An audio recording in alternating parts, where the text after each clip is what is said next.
So this is the number 7. We just got it all painted up from having rebuilt it. It's only had 3 or 4 revenue trips, and we're still battling a couple of things. Yeah. To get it squared away here. I use the camera a lot for taking notes. Okay. Comes in very handy. All right. Well, I'm going to need. It builds us up to close to steam pressure, or at least enough so that we can swap the locomotive from natural gas to oil fire. When you're burning oil, you have to have steam up so that your atomizer and blower will operate. I have an article. I'll give you the address for later. We put a fire in it yesterday so she'd be warm. Since we don't run on the weekdays, we try to heat up the day before. Right. This is a working engine house and engine area. At this time of the morning, we service the locomotive, make sure that we have sand, and where do you get your sand from? Bags. And we fill the sand domes the hard way with buckets. I see. Which is a pain in the neck. But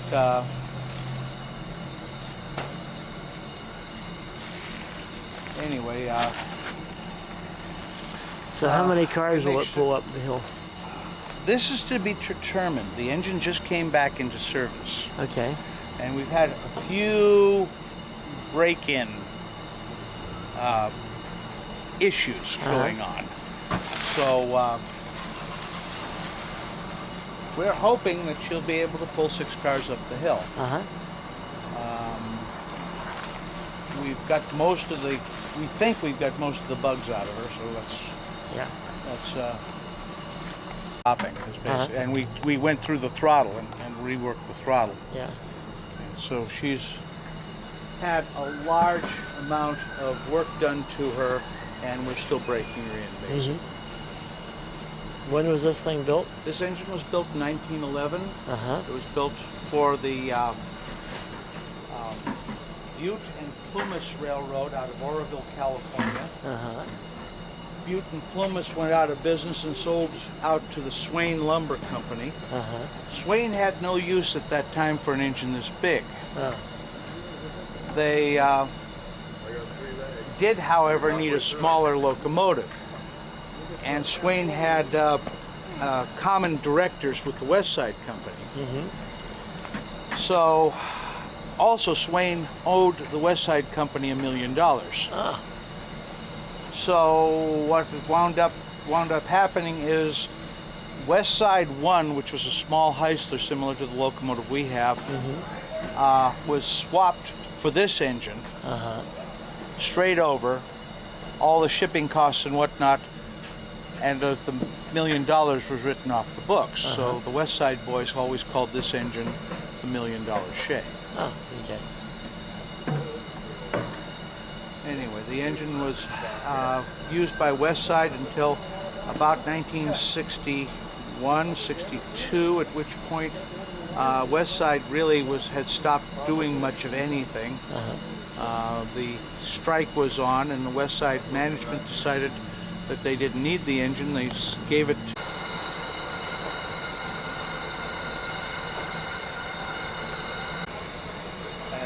they need to be filled daily. So that we make sure that we have enough lubrication to keep the engine operational.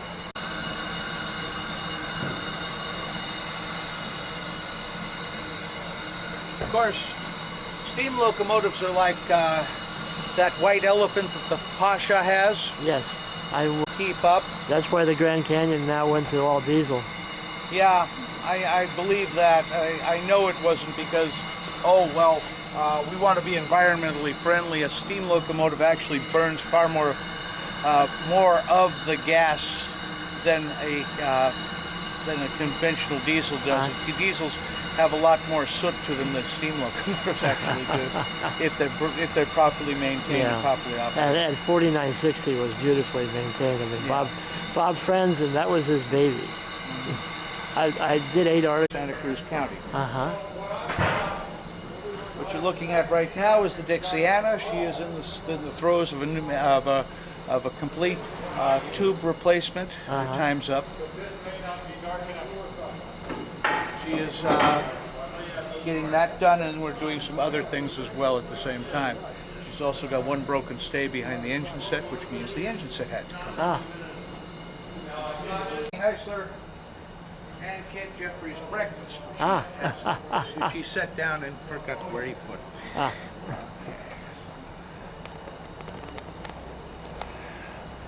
Tuolumne Heisler is the oldest operational Heisler locomotive in the world. She was built in 1899 by the Stearns Manufacturing Company of Erie, Pennsylvania. They say Stearns Manufacturing instead of Heisler Corporation because Heisler Corporation hasn't been invented yet. Okay. So this was probably the one that I've got on YouTube.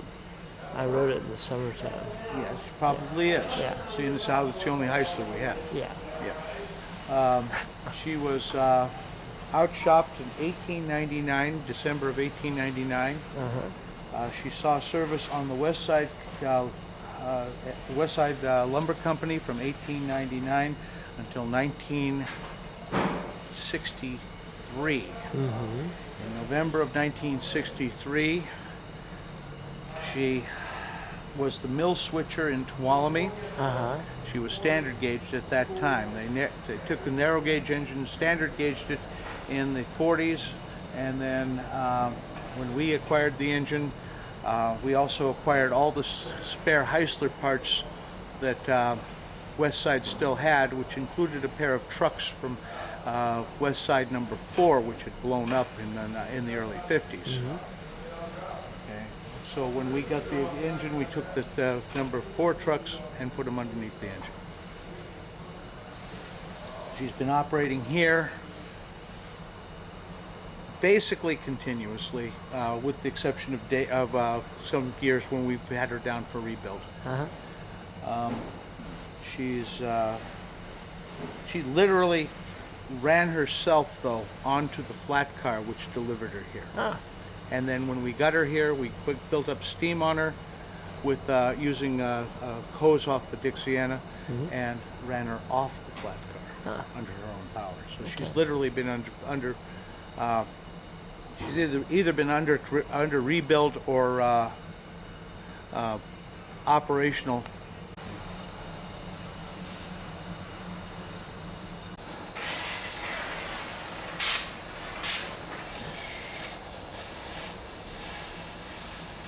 So what's he working on this?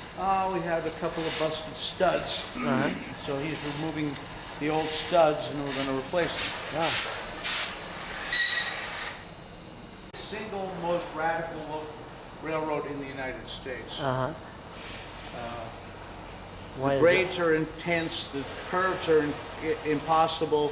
The ground is constantly moving out from underneath your feet. Back here in the corner is Kahuku. She is the oldest and smallest locomotive on the property. She is 50, steam locomotive, that is. She's 15 tons. She's an 042, another source. It is a 32-ton Shea locomotive, about 10 tons lighter than the Dixiana, actually. She worked for William Ritter Lumber out of Daisy, Kentucky at one time. She was